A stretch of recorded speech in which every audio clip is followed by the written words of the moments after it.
Hi hello வணக்கம் and welcome to cricket Indians Tamil channel. இந்த video நம்ம பற்றி பார்க்க போகிறோம் அப்படின்னா RRK இன்ஸ்டா நம்மளுடைய மும்பை யூஸ் பண்ண போகிற பிளேயிங் 11 டாக்டிக்ஸ் அண்ட் மேட்சப் என்ன மாதிரி இருக்குது அப்படிங்கிறத பார்ப்போம். ஸோ ஃபஸ்ட்டு வந்துட்டு டாக்டிக்ஸ் அண்ட் மேட்சப்ஸ் நான் உங்களுக்காக சொல்லிடுறேன்.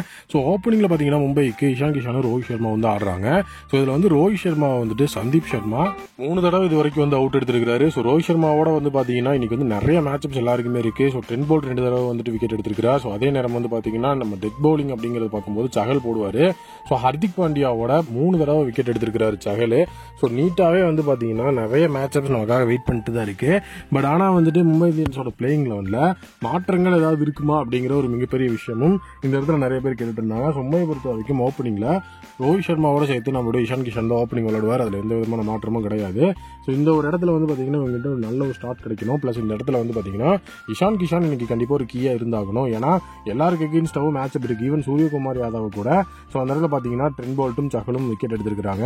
ஸோ அதனால் வந்துட்டு இஷான் கிஷானுக்கு தான் பெருசாக மேட்சப் இல்லை. ஸோ அதனால் அவர் ஒரு கீ பிளேயராக நிற்க இருக்கணும். ஒன் டவுன் பேட்ஸ்மனாக பார்த்தீங்கன்னா அதாவது அந்த மிடில் ஆர்டர் அப்படிங்கிற ஒரு விஷயத்தில் திலக் வர்மாவும் சூரியகுமார் யாதவ் இருப்பாங்க. ஸோ திலக் வர்மா வந்து கட்டிங்கன்னா இப்போ நம்பர் 4 ஆடிட்டு இருக்காரு. சூரியகுமார் யாதவ் நம்பர் 3 ஆடிட்டு இருக்காரு. அது தெரிஞ்சு இந்த காம்பினேஷனையும் மாற்ற மாட்டாங்க. இது அப்படியே தான் வந்துட்டு செட்டில் ஆகும்.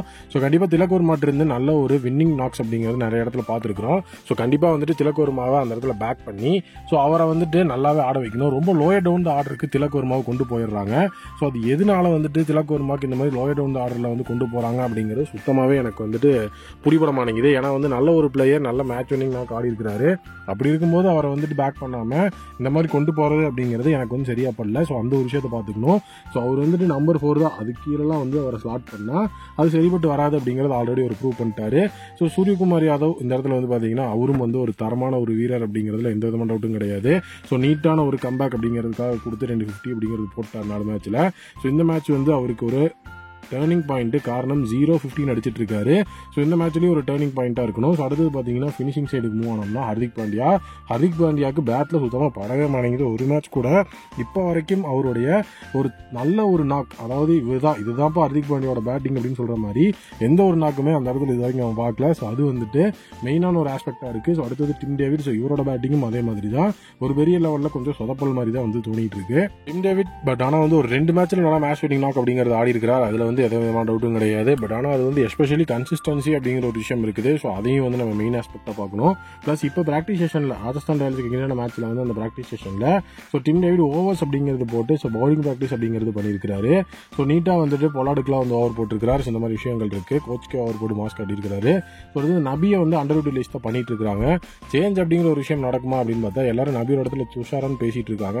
பட் இது நடக்குமானா நபி வந்து ஒரு ஸ்பின்னர். ஸோ ஸ்பின் அப்படிங்கிற ஃப்ரெண்ட்லிக்காக தான் நபி உள்ள வச்சிருக்காங்க. அதனால இந்த சேஞ்ச் அப்படிங்கிறது ஒரு பெரிய விஷயமா வந்து எனக்கு நடக்கும்னு தோணல. ஏன்னா இப்போ வரைக்கும் வந்து துஷாரா உள்ள வருவார் அப்படிங்கிற மாதிரி ஸோ எந்த ஒரு இடத்துலையும் அவங்க சொல்லலை. பட் ரிஸ்க் அப்படிங்கிறது எடுத்தாங்கன்னா கண்டிப்பாக நபியோட இடத்துல துஷாரா உள்ள வரதுக்கான வாய்ப்பு இருக்கு. பட் அது ரொம்ப ரேர் தான்.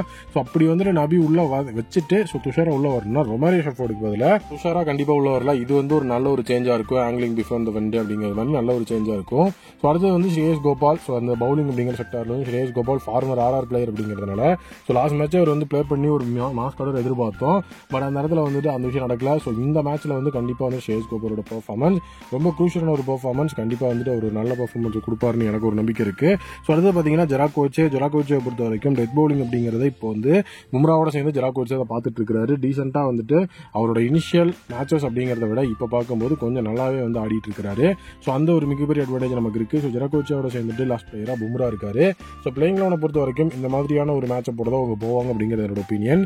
ஸோ ஒரே ஒரு சேஞ்ச் நடக்கலாம் அப்படின்னா ரொமாரி ஷெஃபோர்டோட இடத்துல ஸோ துஷாரா வரலாம். மற்றபடி எந்த ஒரு சேஞ்சுமே நடக்கிறதுக்கான பாசிபிலிட்டி கிடையாது. வின்னிங் காம்பினேஷன் அப்படிங்கிறத நாங்கள் உடைக்க மாட்டோம் அப்படிங்கிற மாதிரியும் மார்க் பவுச்சர் அந்த இடத்துல சொல்லியிருந்தாரு. ஸோ அதை ஒரு மெயின் ஆஸ்பெக்டாக வச்சு தான் இந்த வீடியோவை நம்ம மேக் பண்ணியிருக்கோம். உங்களோட பிளேயிங் லெவன் என்னவா இருக்கணும் அப்படிங்கிறத கமெண்ட் செக்ஷனில் மறக்காம கமெண்ட் பண்ணுங்க.